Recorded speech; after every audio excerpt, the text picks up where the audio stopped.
Chapter 9. In the end, the king decided that he would also go away as his father and uncles had gone, and he thought that he might meet with some interesting adventurers in a new country, where nobody knew anything about him.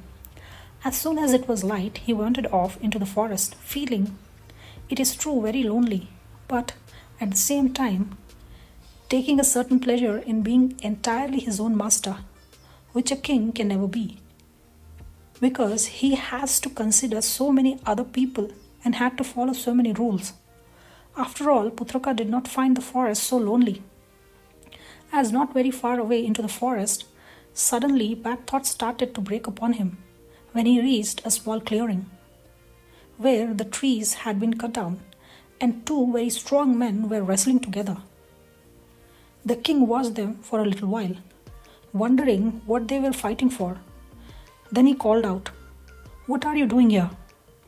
What are you quarreling about?"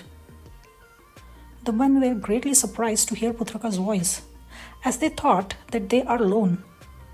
They stopped fighting for a minute or two, and one of them said, "We are fighting for 3 very precious things, which were left behind by our father." "What are those things?" Putraka asked. "A bowl, a stick, and a pair of shoes," was the reply. "Whoever wins the fight will get them all. There they lie on the ground." "Well, I never," cried the king, laughing as he looked at the things, which seemed to him worth very little. "I shouldn't trouble to fight about such trifles, if I were you." "Trifles?" exclaimed one of the men angrily. "You don't know what you're talking about. They are worth more than their weight in gold.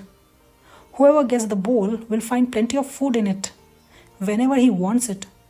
The owner of the stick has only to write his wishes on the ground with it, and he will get them. And whoever puts on shoes can fly.